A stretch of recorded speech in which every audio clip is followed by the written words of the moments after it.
New York city में रात के लगभग 2 बज रहे थे। किसी अंडरग्राउंड जगह पर एक टेक लैब जैसी दिखने वाली जगह पर दर्जन भर से ज्यादा आदमी काम पर लगे थे। अचानक उनके सबकी स्क्रीन एक साथ बंद हो गई और टेक्निकल एरर दिखाने लगी। सब एक दूसरे की तरफ देखने लगे। तभी दीवार पर लगी एक बड़ी सी स्क्रीन पर लाइंस चलने लगी। स्क्रीन पर पहले पड़ाव के अंदर लगे सीसीटीवी कैमरे की फुटेज चल रही थी। अचानक ही वो उसमें वहां के दृश्य के बजाय लाइंस आने लगी। इसी के साथ एक आदमी जल्दी से उठा और जोर चिल्लाया, Brad, Brad please come, look at the screen, what the shit is happening. उसके चिल्लाने के साथ ही वहां काम कर रहे बाकी सभी लोग स्क्रीन के आगे खड़े हो गए। उनमें कुछ आदमी थे तो कुछ औरतें। ज्यादातर उनमें कम उम्र के लोग ही थे। उसने जिस आदमी ब्रैड को आवाज लगाई थी वो उनका हेड था। वो स्क्रीन के सामने आया और अपना सिर पकड़कर बोला, पहला पड़ाव हमारे हाथ से निकल गया है। जब हम दिन रात इन पर आंखें लगाकर बैठे रहते हैं उसके बावजूद कोई इतनी टाइट सिक्योरिटी सिस्टम को कैसे हैक कर सकता है। ब्रैड को समझ नहीं आ रहा था कि वह कैसे रिएक्ट करें। अरमान के हैकर्स उनके पहले पड़ाव पर पहुंचते ही काम पर लग गए थे। उन्होंने कृषा के सिक्योरिटी सिस्टम डीएक्टिवेट करते ही वहां की पूरी स्थिति अपने हाथ में ले ली थी। ब्रैड के कैमरा में ऐसे लग रहा था जैसे सिचुएशन नॉर्मल हो और वहां कोई नहीं आया था, जबकि यह सब इस वजह से हो रहा था क्योंकि अरमान के हैकर्स काम पर जुटे थे। ब्रैड और उसके आदमी वही देख पा रहे थे जो अरमान के हैकर्स उन्हें दिखा रहे थे। ब्रैड भी एक प्रोफेशनल हैकर था और सातों पड़ावों के सिक्योरिटी सिस्टम के सभी टेक्निकल काम संभालता था। उसे समझते देर नहीं लगी कि सब कुछ कैसे हुआ होगा। ब्रैड हैरान परेशान वहां खड़ा था। तभी उसकी असिस्टेंट उसके पास आकर बोली, जो भी हो सर, हमें मिस्टर सिंघानिया को इन्फॉर्म करना ही होगा। दूसरे पड़ाव की सिक्योरिटी हमें और टाइट करनी होगी या बाकी सभी बचे हुए पड़ाव को भी देखना है। मैंने सभी टेक्निकल इश्यूज अपनी तरफ से अच्छे से हैंडल किए थे। उन्होंने इतना अच्छा सिस्टम हैक कर लिया, इसका मतलब वो बाकी सिस्टम को भी आराम से हैक कर सकते हैं। मुझे आदित्य सिंघानिया से बात करके वहां ह्यूमन सिक्योरिटी बढ़ानी होगी। समझ नहीं आ रहा कि उस पड़ाव को सिर्फ माफिया प्रिंस अनलॉक कर सकती है तो उसके बिना वह कैसे खुल गया होगा। आई होप कि यह एक टेक्निकल एरर ही हो, ब्रैड ने जवाब दिया। उसके हिसाब से माफिया प्रिंसेस सर सिंघानिया थी, जो कि इस वक्त अमृता चौधरी और आदित्य सिंघानिया के साथ रह रही थी। ब्रैड ने उसी वक्त आदित्य सिंघानिया को कॉल किया और उसे वहां की स्थिति समझाई। पूरी बात जानने के बाद आदित्य सिंघानिया ने गुस्से में कहा, मैंने सब कुछ तुम पर छोड़ा था और तुम्हारे होते हुए आज वह अरमान राणा उससे पहले पड़ाव तक पहुंच गया। यह उसकी पहली और आखिरी जीत होनी चाहिए। अगर अगले पड़ाव को उसने हासिल कर लिया तो मैं तुम्हें और तुम्हारी पूरी टीम को जान से मार दूंगा। लेकिन सर, बिना माफिया प्रिंसेस के कोई इतना स्ट्रॉन्ग लॉक अनलॉक कर भी कैसे सकता है? ब्रैड ने हैरानी से पूछा। फिर वह कुछ पल रुककर बोला, सर, मिस जानवी सिंघानिया आप ही के साथ है ना? अभी भी ज्यादा लोगों के सामने कृषा के माफिया प्रिंसेस होने का राज खुल नहीं था, पर अब छुपा कर भी कोई फायदा नहीं था। फिर भी आदित्य सिंघानिया ने कृषा की सिक्योरिटी के चलते कहा, पिछले दिनों वह किडनैप हो गई थी। हो ना हो माफिया प्रिंसेस ने ही उसका फायदा उठाया होगा।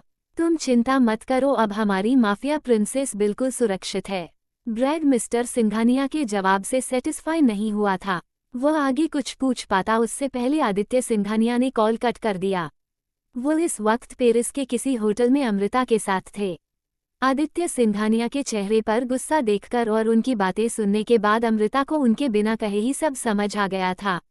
अमृता ने नजरें नीचे की और धीमी आवाज में कहा, तो उसने पहले पड़ाव को पार कर लिया है।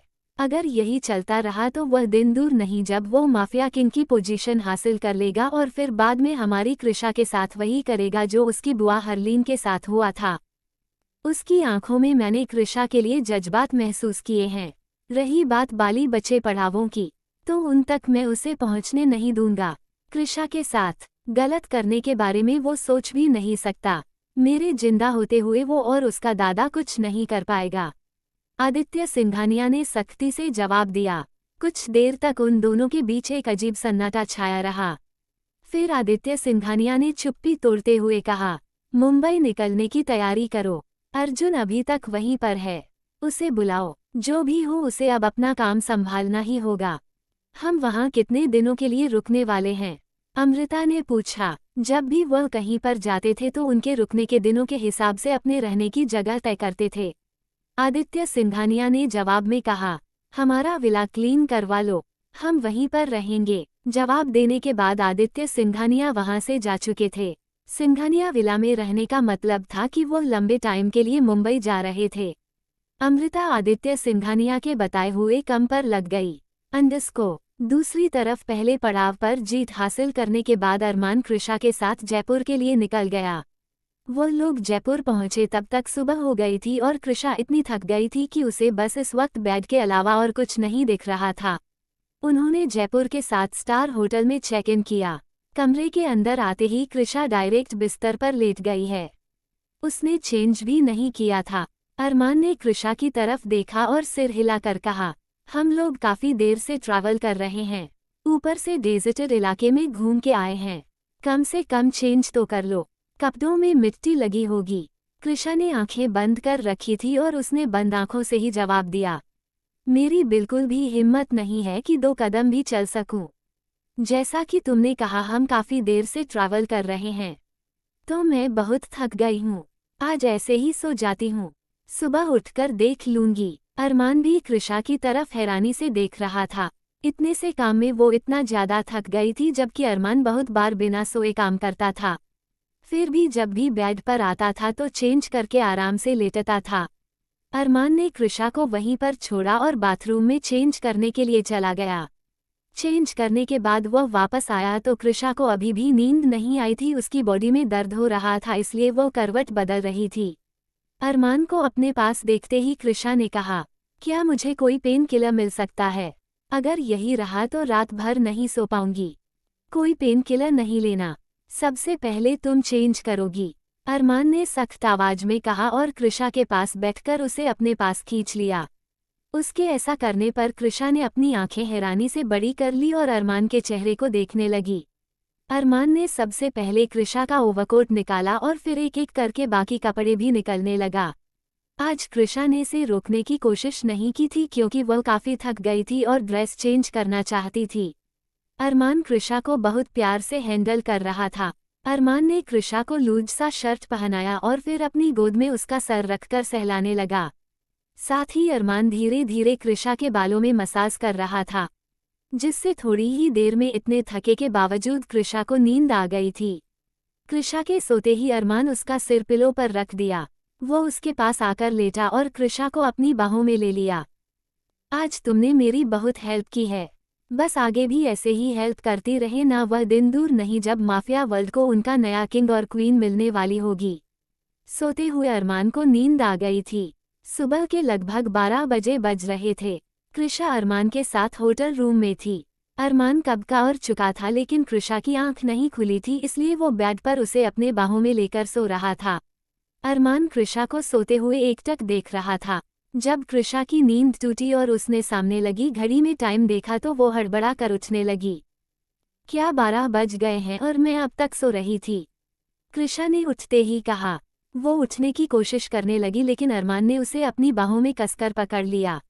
कृषा ने अरमान की तरफ देखा और कहा, अगर तुम पहले से ही जाग रहे हो तो मुझे क्यों नहीं उठाया? हमें वापस भी तो जाना है, कितना लेट हो गया होगा? हम अगले 2 दिनों तक राजस्थान में ही है, अरमान ने जवाब दिया। फिर वो कुछ पल रुक कर बोला, इट्स जस्ट लाइक और हनीमून पीरियड। क्या तुम हनीमून भी काम के बहाने निपटाना चाहते हो?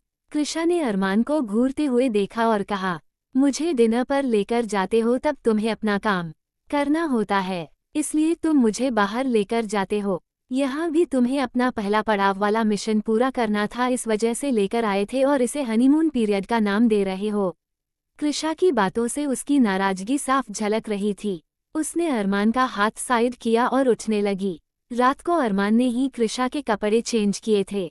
कृषा ने खुद इस बात की परमिशन दी थी, लेकिन उठते ही वो इस बात को भूल गई थी। कृषा ने खुद को अरमान के शर्ट में पाया तो उसने अरमान की तरफ तिरछी निगाहों से देखा और कहा, तुम्हें कितनी बार कहा है मेरे कपड़े चेंज मत किया करो? रियली, फर्स्ट एट ऑल मुझे किसी भी चीज़ के लिए तुम्हारी परमिशन लेने की ज़रूरत नहीं है। Still I want to tell you कि तुमने ही मुझे कपड़े चेंज करने के लिए कहा था। सेकंड थिंग, आज से पहले भी मैं ये काम बहुत बार कर चुका हूँ। तुम्हें हर तरीके से देख चुका हूँ, महसूस कर चुका हूँ, तो मेरे सामने से अपनी शर्म का पर्दा जितनी जल्दी हटा दोगी तुम्हारे लिए बेहतर होगा। अरमान ने सिर हिलाकर जवाब दिया और फिर वो भी उठ गया। कृषा वहां खड़ी अरमान का चेहरा देख रही थी जबकि अरमान वॉशरूम में चला गया। अंदर जाने के बाद उसने तेज आवाज में कहा, शाम को 7 बजे हम एक यूनिवर्सिटी में जाने वाले हैं। वहाँ करियर काउंसलिंग सेमिनार है और मुझे वहाँ लेक्चर देना है। रियली? अब माफिया लोग भी कॉलेज में लेक्चर देने के लिए जाने लगे। वहाँ जाकर लोगों को क्या काउंसिल करोगे? उन्हें डॉक्टर इंजीनियर नहीं बल्कि अंडरवर्ल्ड ज्वाइन करना चाहिए। अच्छा इंसान बनने में कुछ नहीं रखा हुआ है। एनी टाइम गुस्से में रहो, जिस इंसान का जितना यूज कर सकते हो करो, और अगर वो किसी का काम का नहीं है या आपकी बात नहीं मानता तो उसे जान से मार दो। कृषा अरमान से नाराज थी, इसलिए वो कुछ भी कहे जा रही थी। कृषा बोले जा रही थी तभी अचानक उसे अपने कमर पर किसी का हाथ महसूस हुआ। अरमान वॉशरूम से बाहर आ गया था और उसने कृषा को पीछे से कसकर पकड़ रखा था। अरमान को अचानक अपने पीछे देखकर कृषा घबरा गई। उसने हड़बड़ाते हुए कहा, वो मैं बस पूछ रही थी कि तुम कौन से कॉलेज में जाने वाले हो? क्या मुझे भी वहाँ साथ जाना है? लेकिन मैंने तो कुछ और ही सुना, अरमान ने सर्द आवाज में कहा। कृषा पर उसके पकड़ टाइट होती जा रही थी। इससे वो समझ गई कि अरमान उसकी बातों से गुस्सा हो चुका है। कृषा ने गहरी सांस लेकर छोड़ी और धीरे से कहा, ओके फाइन, हाँ मैंने कहा था तो, और क्या बोलूं? सच यही है कि तुम एक माफिया हो। आई एग्री, पर तुम भी अपनी सच्चाई से भाग नहीं सकती। पहले तुम सिर्फ माफिया प्रिंसेस थी, लेकिन अब एक क्रूएल हार्टेड माफिया की वाइफ हो। लोगों की नज़रों में मैं एक बहुत इज्जतदार इंसान हूँ, जो राणा इंडस्ट्रीज का मालिक है। एक काबिल इंसान है जिसने राणा इंडस्ट्रीज की बहुत सारी फ्रेंचाइजीज को मैनेज कर रखा है। अरमान ने सामान्य अंदाज में जवाब दिया। अब उसने कृषा को काफी सॉफ्टली हग कर रखा था। कृषा ने पलटकर अरमान की तरफ देखा और अपने दोनों हाथ अरमान के गले में डाल दिए। अरमान के हाथ कृषा की कमर पर थे। कृषा ने अरमान की बात के जवाब में कहा, ओह रियली, तुमने राणा इंडस्ट्रीज को हैंडल कर रखा है।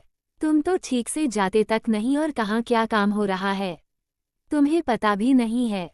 किसने कहा मुझे पता नहीं है? अभी तुम ठीक तरह से मुझे जानी ही कहाँ हो।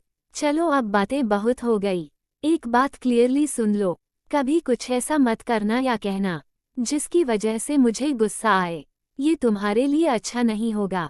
अपनी बात कहकर अरमान ने कृषा के कान पर हल्के से किस करने लगा। कृषा ने अपनी आंखें बंद की और गहरी सांस लेने लगी। वो धीरे से बोली, प्लीज डोंट। ओके, कहकर अरमान ने कृषा को छोड़ दिया। रेडी होने के बाद कृषा और अरमान लंच के लिए बाहर गए। उसके बाद अरमान को यूनिवर्सिटी जाना था। वो उस हिसाब से तैयार हो चुका था। उसने नेवी ब्लू कलर का कस्टम सूट पहना था। कृषा भी उसके साथ जाने वाली थी। अरमान ने पहले ही सब कुछ प्लान कर रखा था, इसलिए उसने सेमिनार अटेंड करने के लिए कृषा के लिए साड़ी सिलेक्ट की थी। इस तरह की जगह पर अक्सर साड़ी काफ़ी एलिगेंट लुक देती थी। अरमान कृषा को साड़ी पहना रहा था जबकि वो उसके हाथ लगाने पर बार बार हिल रही थी।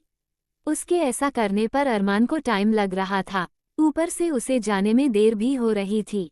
अरमान ने सर्द निगाहों से कृषा की आंखों में देखा और कहा, तुम ठीक से खड़ी नहीं हो सकती, मुझे प्रॉब्लम हो रही है। और तुम जो कर रहे हो उससे मुझे प्रॉब्लम हो रही है। तुम जानबूझकर मुझे ऐसी जगह पर टच कर रहे हो जहां। बोलते हुए कृषा रुक गई। वो अरमान की तरफ घूर कर देखने लगी। मैं तुम्हें सब जगह टच करूंगा, वो भी अपने हिसाब से। अगर तुम्हारा खुद पर जरा सा भी कंट्रोल नहीं है तो हम सेमिनार में जाना रहने देते हैं। चलो बेड पर चलते हैं। बोलते हुए अरमान कृषा को उठाने लगा। तभी वो उसका हाथ पकड़कर बोली, नहीं मैं ठीक हूँ। उसके बाद कृषा अटेंशन पोजीशन में खड़ी हो गई। अरमान ने कृषा को साड़ी पहना दी थी। उसने कृषा के लिए एमरल्ड ग्रीन कलर की साड़ी सिलेक्ट की थी। साड़ी के साथ कृषा ने सिंपल डायमंड ज्वेलरी पहनी थी और बालों को स्ट्रेट कर रखा था। इस वक्त वो किसी कॉलेज प्रोफेसर की तरह लग रही थी। खुद को आईने में देखने के बाद कृषा ने कहा, ऐसे तैयार होकर गई तो वो मुझे जॉब दे देंगे। जॉब फर्स्ट लुक देखकर नहीं दी जाती। तुम्हारा आईक्यू देखने के बाद फॉर श्योर वो तुम्हें कोई जॉब नहीं देंगे। अरमान ने भौहें उठाकर कहा। कृषा को जब उसकी बात का मतलब समझ में आया तो वो उसे घूर कर देखने लगी। कृषा और अरमान जयपुर यूनिवर्सिटी में करियर काउंसलिंग सेमिनार अटेंड करने के लिए निकल चुके थे। वहां उनका बहुत अच्छे तरीके से वेलकम किया गया। वहां और भी पर्सनैलिटीज काउंसलिंग के लिए अपना लेक्चर देने वाली थी। लेकिन आज का दिन खास था क्योंकि अरमान राणा वहां पर आया था। भले ही अरमान बिजनेस ना करता हो लेकिन उसे काफी सारे अवार्ड मिले थे। इतनी कम उम्र में इस तरह की सक्सेस हासिल करना हर किसी का सपना होता है। जब अरमान की बारी आई तो अरमान अपनी जगह पर खड़ा हुआ और माइक सही करते हुए बोला, वेलकम स्टूडेंट, अभी तो आपकी न्यू लाइफ शुरू हुई है। ऑफकोर्स आप सब यही सपना देख रहे होंगे कि जल्द से जल्द सक्सेस कैसे हासिल की जाती है। यकीन मानिए जो चीज़ जितनी मुश्किल से मिलती है उसकी वैल्यू उतनी ही होती है। कहते हैं मंजिल से ज़्यादा खूबसूरत रास्ते होते हैं क्योंकि वो रास्ते हमें बहुत कुछ सिखाते हैं। कुछ ऐसे सबक होते हैं जो आपको फेलियर एक्सपीरियंस करने के बाद ही मिल सकते हैं। तो फेलियर से घबराओ मत, खुद को डबल स्ट्रांग करके एफर्ट्स कीजिए, आप जरूर सक्सेस होंगे। अरमान जब स्पीच दे रहा था तब स्टूडेंट्स उसे काफ़ी गौर से सुन रहे थे, खासकर लड़कियां। वो दिखने में काफ़ी हैंडसम था और उसकी आवाज़ में जो जुनून था उसे सुनकर सबको सुकून महसूस हो रहा था। वही कृषा अरमान की स्पीच सुनते वक्त उबासी ले रही थी। कृषा ने अरमान की तरफ देखकर अपने मन में कहा, कितनी बड़ी बड़ी बातें करता है, इसे ये स्पीच नहीं देनी चाहिए। इसे तो ये स्पीच देनी चाहिए कि अगर आपको कोई चीज़ आसानी से हासिल ना हो तो आप उसे दूसरों से छीन कर भी ले सकते हो। अगर सामने वाला फिर भी आपको वो चीज़ नहीं दे रहा तो उसको उसी वक्त जान से मार दो। फेलियर से घबराना नहीं है, आप स्ट्रांग हो तो आपका फेल होने का चांस ही नहीं है। अरमान जो भी बोल रहा था कृषा अपने मन में उल्टा सोच रही थी। वही भीड़ में मौजूद दो लड़कियां अरमान और कृषा दोनों को ही देख रही थी। उनमें से एक लड़की ने कहा, यार ही इज सो हैंडसम, उसकी वाइफ को तो देखो बिल्कुल उसके साथ मैच नहीं हो रही।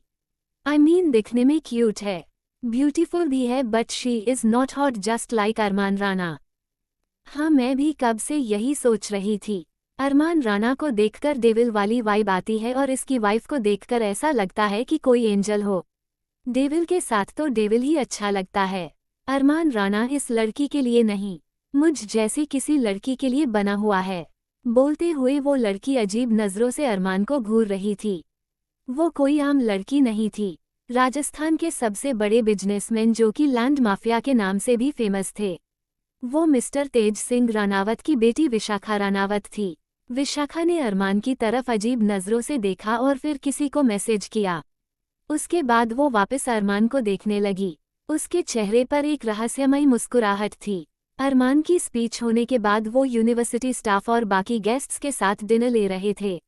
वहाँ सभी अरमान से एडवाइस ले रहे थे। कृषा ये देखकर हैरान थी कि अरमान इतना बड़ा माफिया होने के बावजूद अंडरवर्ल्ड के अलावा नॉर्मल दुनिया में भी उसकी काफ़ी इज्जत थी। डिनर खत्म हो जाने के बाद अरमान और कृषा दोनों वापस होटल के लिए रवाना हो गए। वो दोनों वहाँ से निकले तब तक रात के लगभग 11 बज गए थे। इन सब के बीच विशाखा रानावत की अरमान पर पूरी नज़र थी। उसके डैड मिस्टर तेज सिंह रानावत भी उस सेमिनार में शामिल थे। उस वजह से विशाखा को देर तक रुकने का मौका मिल गया था। अरमान और कृषा जिस होटल में ठहरे थे वो जयपुर के आउट एरिया में बना हुआ था। होटल काफ़ी बड़ा होने की वजह से फार्म हाउस के हिसाब से बनाया गया था। वो लोग शहर का ट्रैफिक पार करके सुनसान रास्ते से गुजरते हुए होटल की तरफ बढ़ रहे थे।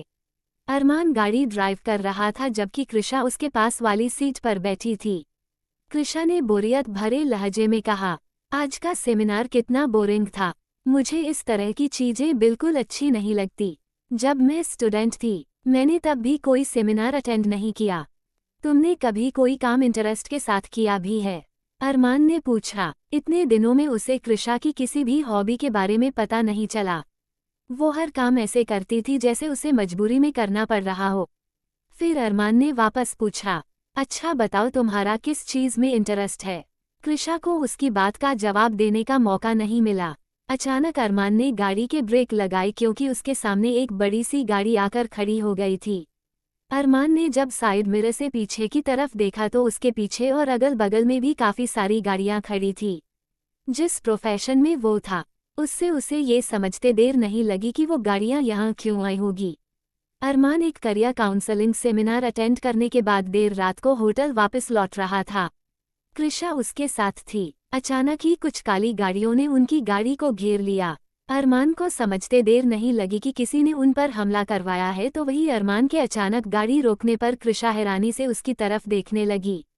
कृषा ने इरिटेट होकर कहा, अरमान मुझे बहुत नींद आ रही है। अगर इस सुनसान सड़क पर भी तुम्हारा कोई इम्पोर्टेंट काम है तो पहले मुझे घर ड्रॉप कर दो। कृषा का ध्यान अभी भी अरमान पर था। अरमान ने तिरछी निगाहों से कृषा की तरफ देखा और कहा, तुम कुछ देर के लिए चुप नहीं रह सकती। यहाँ हमारे ऊपर अटैक हुआ है और तुम्हें सोने की पड़ी है। जैसे ही कृषा ने अरमान के मुंह से अटैक की बात सुनी, उसने डर के मारे अरमान का हाथ पकड़ लिया और उसके करीब आ गई। अरमान, मैं मरना नहीं चाहती, प्लीज सेव मी, कृषा ने आंखें बंद करके कहा। अरमान ने कृषा का हाथ अपने हाथ से अलग किया और उससे दूर होते हुए कहा, पहले मुझे बाहर की सिचुएशन देखने दो। कितने लोग हैं और उनके पास वेपन्स कौन से हैं? गाड़ी से बाहर मत निकलना, गाड़ी बुलेट प्रूफ है, सो डोंट वरी, तुम नहीं मरोगी, कहकर अरमान गाड़ी का लॉक अनलॉक करने को हुआ। तभी कृषा ने उसका हाथ पकड़ लिया। तुम बाहर मत जाओ, तुम्हें कुछ हो गया तो गाड़ी बुलेट प्रूफ है तो हम अंदर ही बैठे रहते हैं ना, कृषा ने मासूमियत से कहा। वो माफिया फैमिली से बिलोंग जरूर करती थी, लेकिन इस तरह की सिचुएशन से उसका पाला नहीं पड़ा था। पहली बार जब अरमान ने उसे किडनैप किया था, तब उसने अपनी लाइफ का पहला लाइव एक्शन देखा था। अरमान ने कृषा का हाथ सहलाया और कहा, तुम्हें मेरे लिए डरने की जरूरत नहीं है, मुझे कुछ नहीं होगा। मैं कायरों की तरह अंदर गाड़ी में छुपकर नहीं बैठ सकता। अरमान ने सख्ती से कृषा की तरफ देखा तो उसने खुद ही उसका हाथ छोड़ दिया। इस तरह की सिचुएशन में अरमान पहले भी पड़ चुका था। ये उसके लिए कोई नई बात नहीं थी। जब वो अकेला होता था और उस पर काफी सारे लोग एक साथ अटैक कर देते थे, आज भी कुछ ऐसा ही हुआ था। अरमान के साथ उसकी सिक्योरिटी मौजूद नहीं थी, ऊपर से कृषा भी उसके साथ थी और इस कमजोरी का फायदा उठाते हुए किसी ने उस पर अटैक किया था। अरमान ने गाड़ी की सेल्फ से 2 रिवाल्वर निकाली और उसे बुलेट से भर लिया। उसने एक रिवाल्वर अपने हाथ में ली और दूसरी को पीछे टक कर लिया। गाड़ी की सेल्फ में और भी चीजें रखी हुई थी, जैसे मिनी बॉम्ब्स, जिनसे छोटा धमाका किया जा सकता था या धुआं फैलाकर अपने दुश्मन का कुछ देर के लिए ध्यान भटकाया जा सकता था। अरमान सब कुछ काफी प्रोफेशनली कर रहा था। कृषा हैरानी से उसकी तरफ देख रही थी। बाहर जाने से पहले अरमान ने अपना ब्लेजर निकालकर बैक सीट पर डाल दिया और अपने शर्ट की स्लीव्स फोल्ड की। वो बाहर जाने के लिए पूरी तरह तैयार था। इससे पहले कि अरमान बाहर जाता, कृषा ने कहा, तुम क्या ये सब अपने साथ ही लेकर घूमते हो? अगर गलती से पुलिस ने तुम्हें पकड़ लिया तो? अरमान ने कृषा की बात बीच में काटते हुए कहा, बार बार मेरे सामने पुलिस का नाम मत लिया करो। पुलिस मेरा कुछ नहीं बिगाड़ सकती और ना ही ये 2 कौड़ी के गुंडे। अब चुपचाप अंदर बैठी रहो। अरमान धीरे से गाड़ी से बाहर निकला। गुंडों ने अब तक अटैक क्यों नहीं किया था, ये बात अरमान को समझ नहीं आई, क्योंकि उनके आने के 10 मिनट तक वो लोग शांत बैठे थे। अरमान बाहर निकलकर गाड़ी के साइड में छुपकर खड़ा हो गया। उसने एक बम निकाला और अपनी गाड़ी के सामने मौजूद गाड़ी पर फेंक दिया। अगले ही पल गाड़ी में धमाका हुआ और उसमें आग लग गई। इसी के साथ गाड़ी में बैठे बाकी लोग सतर्क हो गए। वो भी अपनी गाड़ी से बाहर निकलकर काउंटर करने को तैयार थे।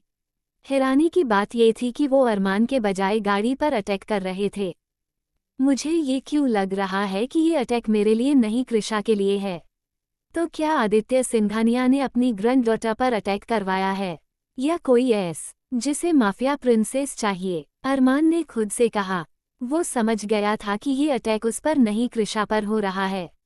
अब उसे कृषा को प्रोटेक्ट करना था। अरमान ने बड़ी ही बारीकी से पहले सभी लोगों की पोजीशन को नोटिस किया। फिर उसने कुछ बम हवा में उनकी तरफ छोड़ दिए, जिससे वहां धुआं फैल गया। ये अरमान के पास अच्छा मौका था। हालांकि खुद को बचाने के लिए वो लोग बाहर की तरफ आने लगे, पर फिर भी अरमान ने धुएं में भी अपनी तरफ से निशाना साधने की कोशिश की।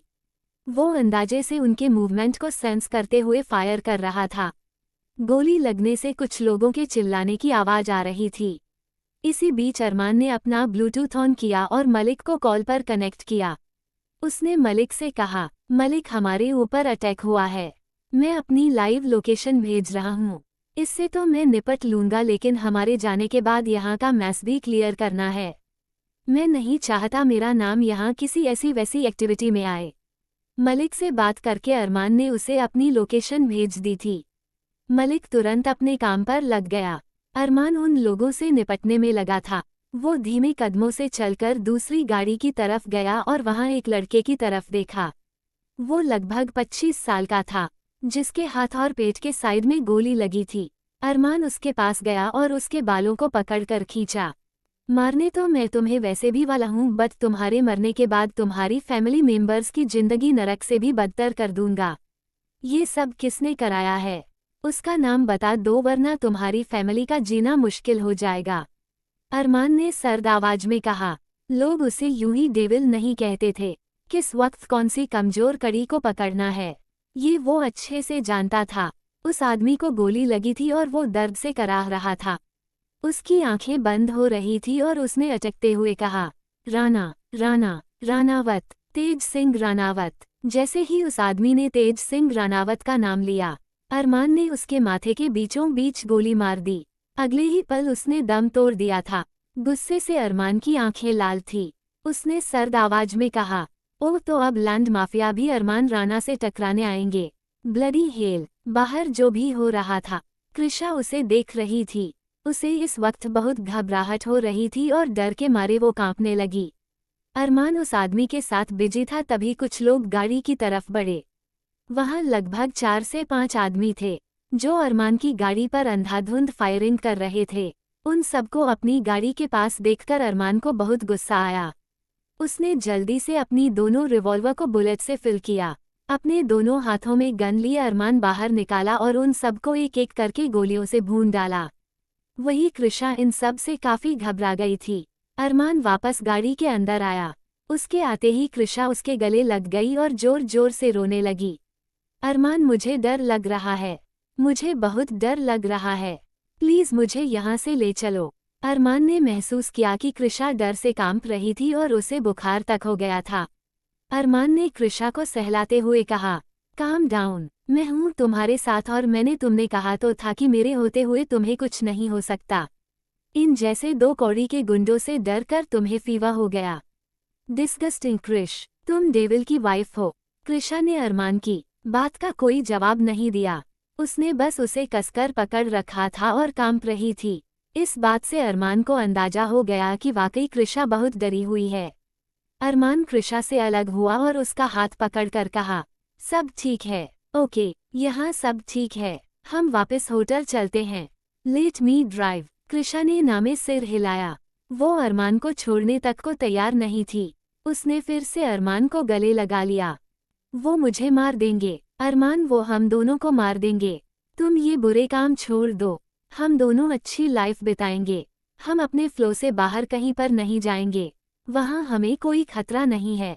कृषा घबराते हुए बोली। इस वक्त उसकी आंखों में वो मंजर घूम रहा था, जब वो लोग अंधाधुन उसकी गाड़ी पर फायरिंग कर रहे थे।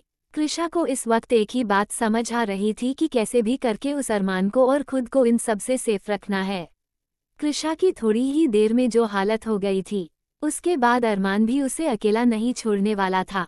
लगभग 15-20 मिनट बाद अरमान के आदमी आ चुके थे और वो अपने काम में लग गए। उन्होंने सबसे पहले आसपास के सीसीटीवी कैमरास को तोड़ा और फिर वहां मौजूद सभी लोगों की लाशें उठने लगे। उनमें से कुछ आदमी सड़क साफ करने लगे, तो कुछ उनकी गाड़ियों को ठिकाने लगाने के काम पर लग गए थे। अरमान ने एक आदमी को अपने पास इशारे से बुलाया। कृषा अब तक उसके गले लगी हुई थी। उसने गाड़ी का विंडो डाउन करके कहा, मुझे होटल पैराडाइज पहुंचना है। आई कांट ड्राइव, मुझे वहां तक पहुंचा दो। अरमान की बात पर उसने सिर झुकाकर हामी भरी। अरमान उसे पर्सनली किसी काम के लिए बोल रहा था, तो ये उसके लिए बहुत बड़ी बात थी। वो गाड़ी की ड्राइविंग सीट की तरफ आने लगा। तभी अरमान ने कृषा से धीरे से कहा, चलो बैक सीट पर चलते हैं, ये हमें होटल तक पहुंचा देगा। कृषा ने उसकी बात पर हामी भरी और अरमान से अलग हो गई। फिर भी अरमान ने कृषा को अपनी बाहों में उठाया और बैक सीट पर आ गया। उनके आदमी ने उन्हें कुछ ही देर में होटल पैराडाइज में छोड़ दिया था। होटल पैराडाइज आने के बाद भी अरमान ने कृषा को अपनी बाहों में ले रखा था। वो उसे लेकर रूम में पहुंचा और बिस्तर पर लेटा दिया। अरमान चेंज करने के लिए बाथरूम की तरफ जाने लगा। तभी कृषा ने उसका हाथ पकड़ा और कहा, मुझे बहुत डर लग रहा है अरमान, प्लीज मुझे छोड़कर मत जाओ। अरमान ने उसकी बात पर हामी भरी और कृषा के पास आकर लेट गया। कृषा ने अरमान के सीने पर अपना सिर रख रखा था और अरमान धीरे धीरे उसके बालों को सहला रहा था। कुछ ही देर में कृषा को नींद आ गई थी, पर नींद में भी वो बार बार डरकर चिल्ला रही थी। रात के लगभग 3 बज रहे थे और अरमान ने इस वक्त मानव कपूर को कॉल लगाया, जो उसके मामा थे और एक डॉक्टर भी। इतनी रात को कॉल किया है, इंजर्ड तो नहीं होना? मानव ने कॉल रिसीव करते ही सबसे पहले अरमान के बारे में पूछा। बहुत बार उन्होंने वीडियो कॉल के जरिए अरमान को सेल्फ ट्रीटमेंट में हेल्प की थी। अरमान ने गहरी सांस लेकर छोड़ी और आइज रोल करके कहा, मामू I am fine, baby sitting करना बंद कीजिए। तो फिर इतनी रात को कॉल करने की वजह? शब्द से पता चला कि तुम अपनी वाइफ के साथ कहीं गए हुए हो। कहीं उसे तो कुछ नहीं हो गया या तुमने उसे मार डाला? मानव ने कृषा के बारे में पूछा। मामू मैं उसे क्यों मारूंगा? मैंने उसी के बारे में आपसे कुछ पूछने के लिए कॉल किया है, अरमान ने सीरियस टोन में जवाब दिया। फिर उसने कृषा की तरफ देखा और कहा, आज हम पर अटैक हुआ था और उसके बाद से ये काफ़ी डरी हुई है। डर के मारे फीवर तक हो गया। मैंने इसे अभी तक कोई मेडिसिन नहीं दी है क्योंकि ये मुझे अपने पास से उठने तक नहीं दे रही और नींद में भी घबरा रही है। ठीक है, कोई इंसान पहली बार ये सब देखता है तो घबरा जाता है। जानता हूँ कि इस पर अटैक नहीं हुआ होगा क्योंकि आदित्य सिंघानिया ने इसे हमेशा छुपा कर रखा था और मेरी वजह से ये सबके सामने आ गई। ये इस पर पहला अटैक था। अब मुझे बताइए कि कोई भी नॉर्मल इंसान ऐसी सिचुएशन में इतना डर जाता है क्या? अरमान को कृषा की हालत देखकर हैरानी हो रही थी। इसी वजह से अरमान ने सब कुछ जानने के लिए अपने मामा को कॉल किया था।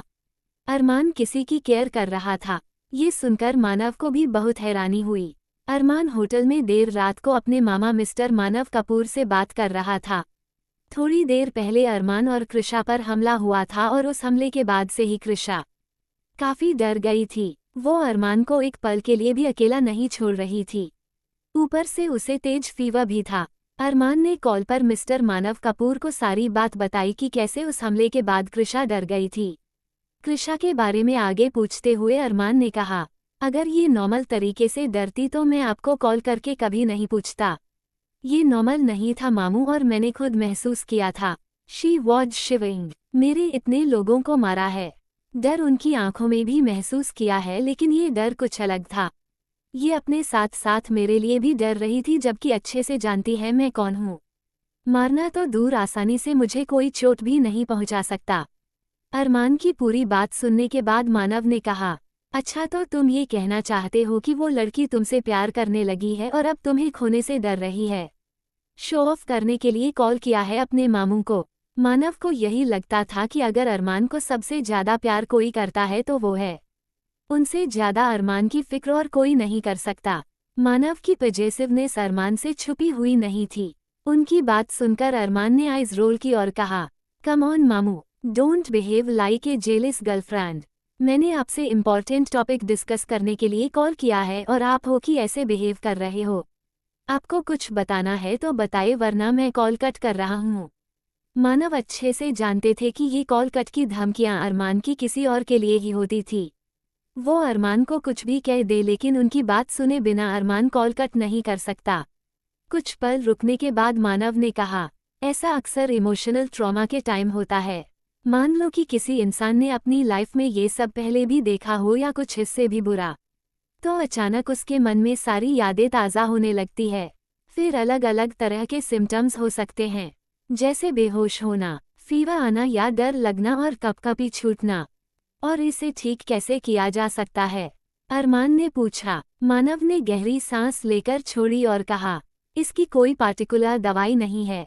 हाँ, फीवर काम करने के लिए दवाई दे सकते हो। ज़्यादा तेज फीवर है तो ठंडा पानी की पट्टियाँ भी कर सकते हो सके तो ज़्यादा से ज़्यादा टाइम उसके साथ रहना। उसे इस वक्त एक अच्छी नींद की सख्त जरूरत है।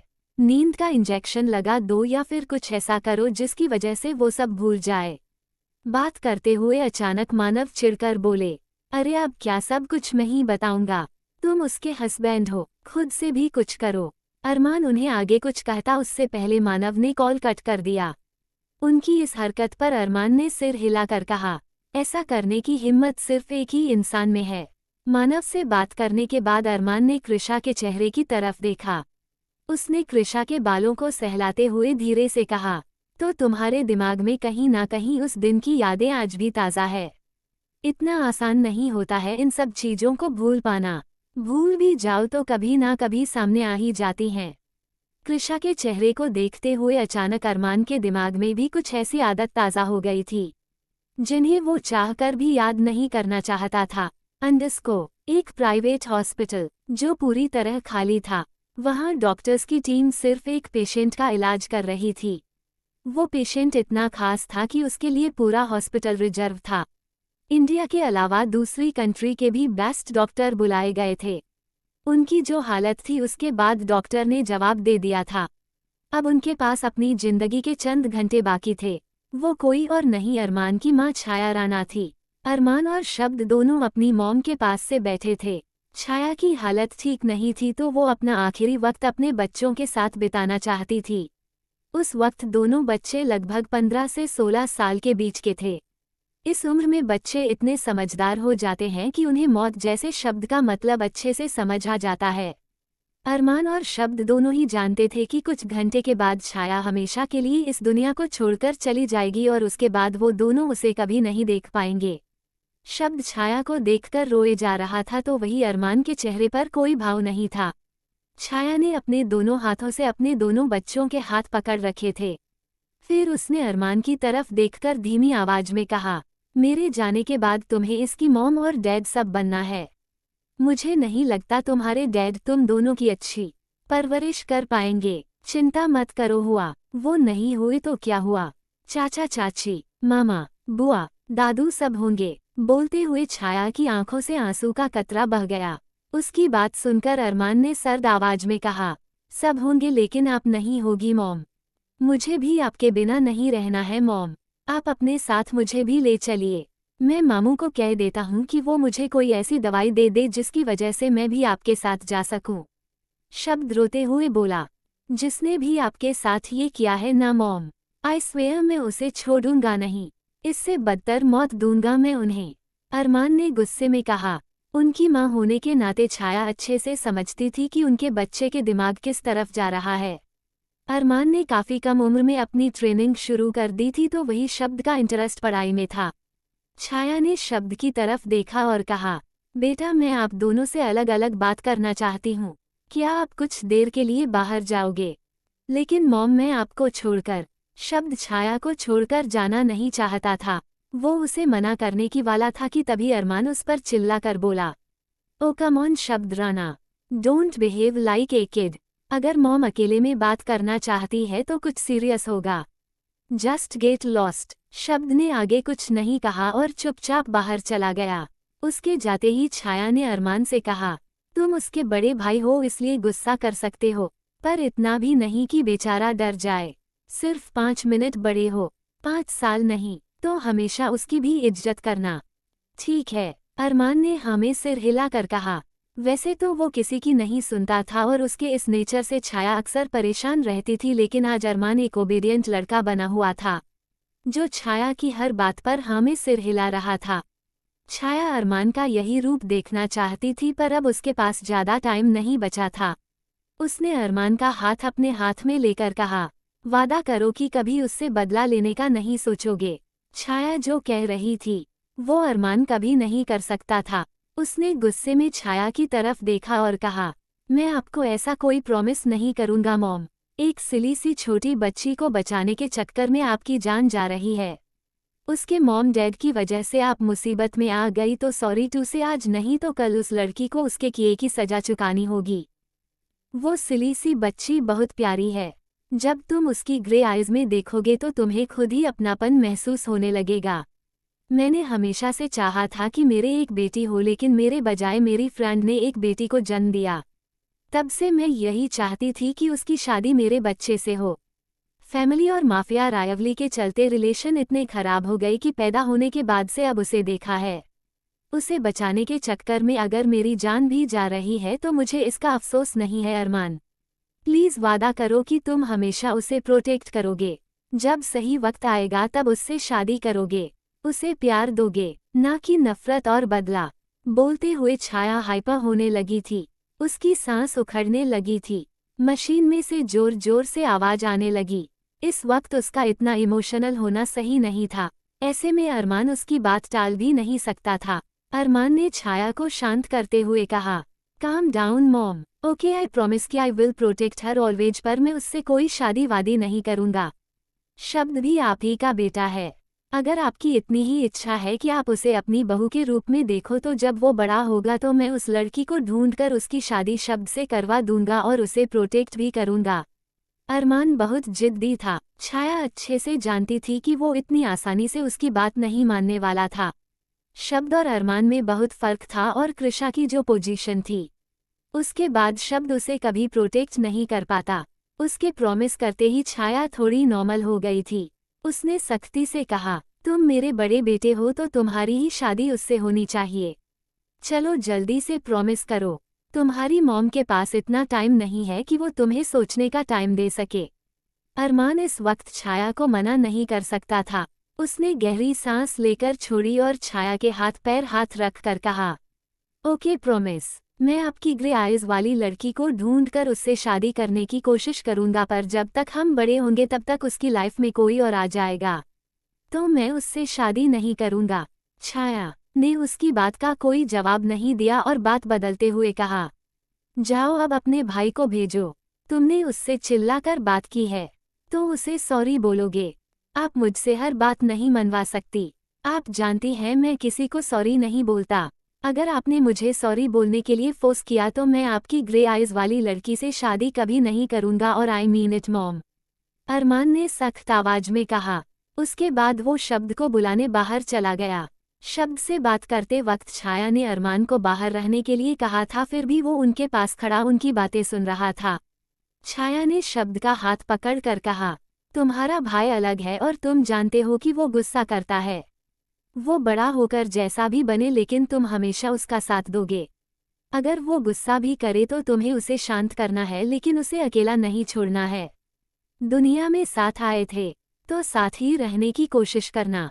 छाया हमेशा से चाहती थी कि शब्द और अरमान का बॉन्ड स्ट्रांग रहे, जो कि उनके अलग अलग बिहेवियर के चलते नहीं था। फिर भी शब्द ने प्रॉमिस कर दिया। ये कुछ आखिरी बातें थी जो अरमान और शब्द ने छाया के साथ की थी। अंडरस्को छाया का प्रॉमिस निभाते हुए अरमान ने कृषा से शादी कर ली थी और साथ ही उसे प्रोटेक्ट भी कर रहा था। वो छाया को याद नहीं करना चाहता था और ना ही उसके घर में छाया की कोई फोटो थी, क्योंकि उनकी याद आने के बाद वो इमोशनल हो जाता था। अपनी स्ट्रांग पर्सनैलिटी को कायम रखने के लिए अरमान ने छाया को पूरी तरह भुला दिया था, लेकिन आज अचानक ही कृषा की ये हालत देखकर अरमान को सब याद आ गया। साथ ही ये भी कि किस तरह नई नई माफिया प्रिंसेस बनी कृषा की जान बचाने के लिए छाया ने अपनी जान की कुर्बानी दी थी। मरते मरते भी वो उसे प्रोटेक्ट करने का वादा अरमान से लेकर गई थी। छाया के साथ बिताया आखिरी पल याद आते ही अरमान की आंखों से आंसू का कतरा बह गया, जो कृष्ण की आंख पर जाकर गिरा। अरमान जो इतना स्ट्रांग था, जिसे लोगों को मारते वक्त भी कभी उफ तक नहीं की थी, आज उसी की आंखों में आंसू थे। अरमान कृषा के साथ मौजूद था। हमले के बाद वो डर गई थी और मानव से बात करने के बाद उसने अरमान को बताया कि अक्सर पास्ट में हुई बुरी घटना को याद करने के बाद ये सब महसूस करना नॉर्मल था। अरमान अच्छे से जानता था कि कृषा कौन सी घटना को याद करके इतना डर गई होगी। उसी घटना के चलते उसने अपनी मॉम छाया को खोया था। अचानक ही अरमान के दिमाग में छाया से जुड़ी हुई यादें ताज़ा हो गई और न जाने कब उसकी आंखों से आंसू बहने लगे। उसे एहसास भी नहीं हुआ अरमान के आंसू कृषा की आंखों पर पड़े तो उसकी नींद खुल गई। कृषा हड़बड़ा कर उठी तो अरमान ने जल्दी से अपनी आंखें साफ कर ली। कृषा ने अरमान की तरफ देखकर हैरानी से कहा, क्या तुम रो रहे थे? अभी अभी तुम्हारे आंसू मेरी आंखों पर गिरे। तुम्हारी आंखें भी लाल है। अरमान की लाल आंखों को देखकर कृषा को समझते देर नहीं लगी कि जरूर कुछ ऐसा हुआ है जिसकी वजह से वो रो रहा होगा। उसका चेहरा भी लाल था। अरमान ने गहरी सांस लेकर छोड़ी और सख्त लहजे में कहा, तुम्हें ये क्यों लगता है कि मैं रो रहा था? वो मेरे आंसू नहीं, पानी था जो मैंने तुम्हें उठाने के लिए डाला था। अरमान एक ऐसा इंसान था जो आसानी से अपने इमोशंस किसी के सामने जाहिर नहीं करता था। उसने तुरंत ही खुद को नॉर्मल कर लिया था। कृषा एक तक अरमान की आंखों में देखने लगी। उसे अरमान की आंखों में कोई भाव नहीं नजर आया तो उसने धीरे से कहा, तुम कह रहे हो तो सच ही होगा। चलो अब बताओ क्यों जगाया? अरमान कृषा को जागना नहीं चाहता था। अचानक उसके उठने पर अरमान ने बहाना बनाते हुए कहा, तुमने वहां डिनर ठीक से नहीं किया था। रास्ते में वो सब हो गया तो तुम्हें खाना खिलाने का मौका नहीं मिला। तुम्हें फीवर भी है, कुछ खाकर दवाई ले लो फिर सो जाना। कृषा ने उसकी बात पर हामी भरी और फिर इधर उधर देखा। उसने कन्फ्यूजन से अरमान के चेहरे को देखते हुए कहा, लेकिन मुझे तो यहाँ कोई खाना नजर नहीं आ रहा है। हाँ तो कोई बात नहीं, मंगवा लेता हूँ। मुझे भी भूख लगी थी। तुम ऐसा करो फ्रेश हो जाओ, मैं तब तक कुछ ऑर्डर करता हूँ। अरमान जल्दी से कृषा के सामने से उठा और अपना मोबाइल लेकर बालकनी की तरफ चला गया। वो नहीं चाहता था कि कृषा उसकी आंखों में कोई इमोशन देखे। छाया को याद करने के बाद उसकी यादों से निकल पाना अरमान के लिए आसान नहीं था। अरमान ने तुरंत कॉल करके उन दोनों के लिए खाना ऑर्डर किया और फिर एक तक आसमान के सितारों की तरफ देख रहा था।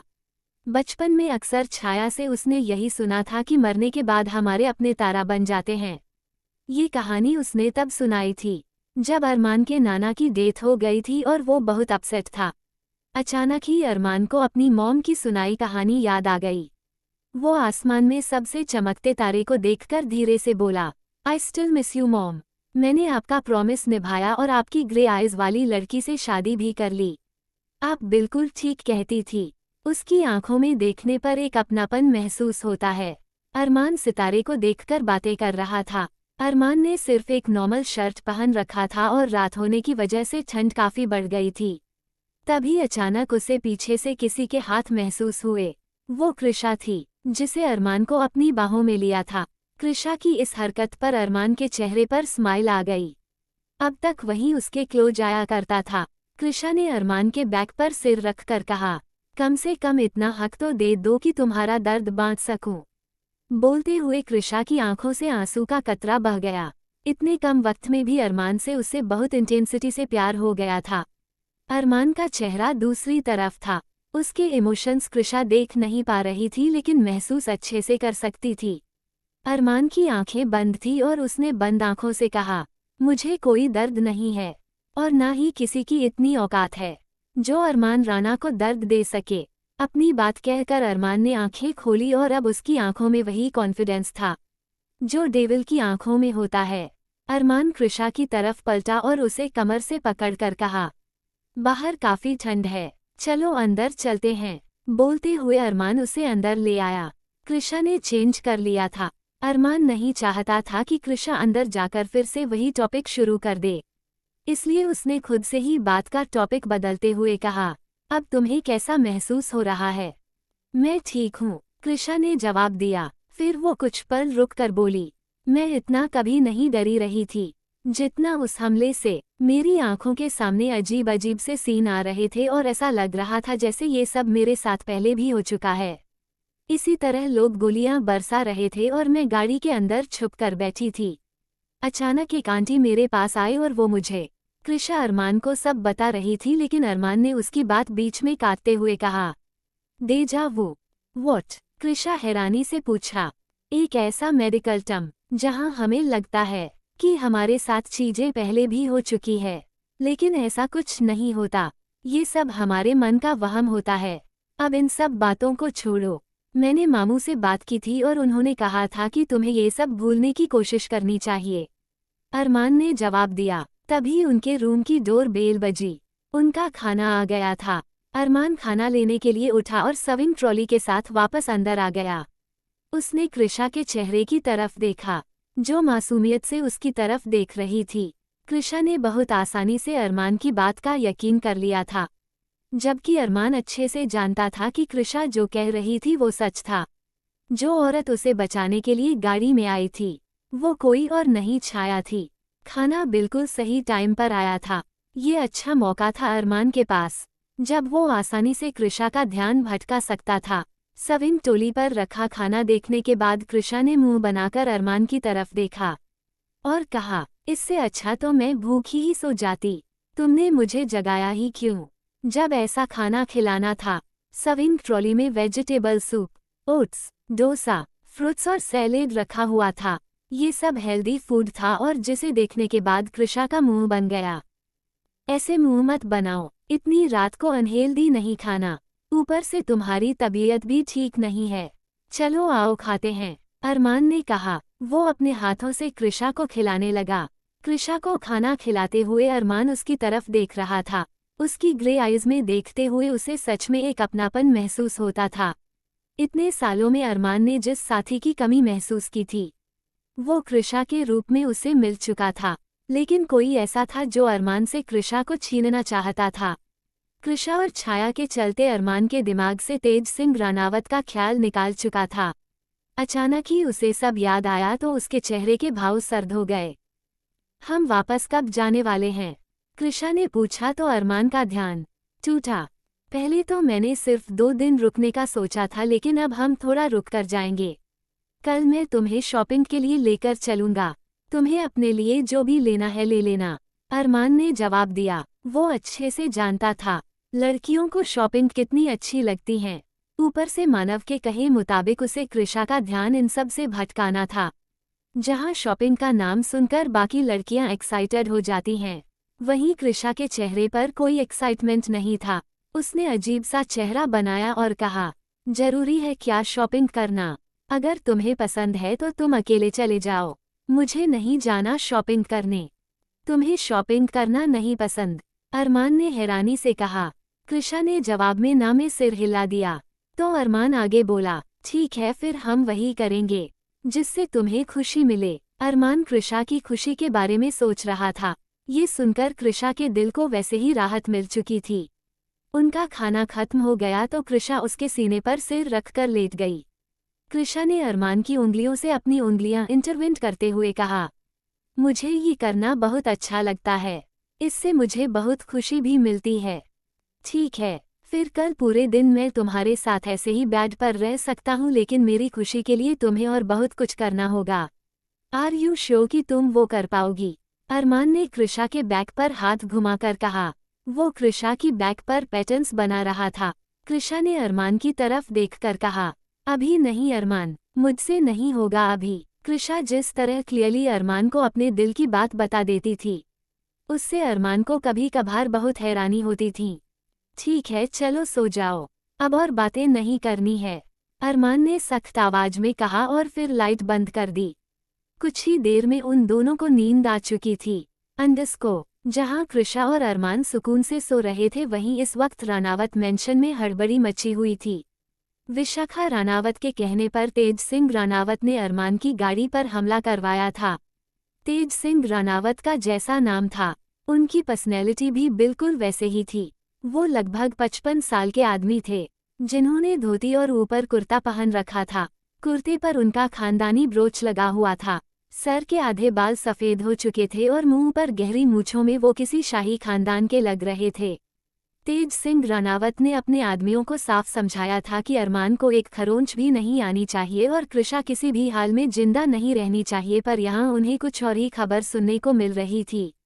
उसके सारे आदमी गायब थे, किसी का भी फोन नहीं लग रहा था, यहाँ तक कि वो जो गाड़ियाँ लेकर गए थे वो भी लापता थी। विशाखा ने गुस्से में तेज सिंह से कहा, ऐसे तो आप बहुत बड़ी बड़ी बातें करते रहते हैं, आपके आदमी कुछ भी कर सकते हैं। एक नॉर्मल से बिजनेसमैन की वाइफ को नहीं मार पाए, न जाने फिर हमें वो मौका कब मिलेगा। अरे वो तो लंदन में रहता है, अब क्या उसके पीछे लंदन चली जाऊं? विशाखा को बहुत गुस्सा आ रहा था क्योंकि उसने अच्छा खासा मौका अपने हाथ से गंवा दिया था।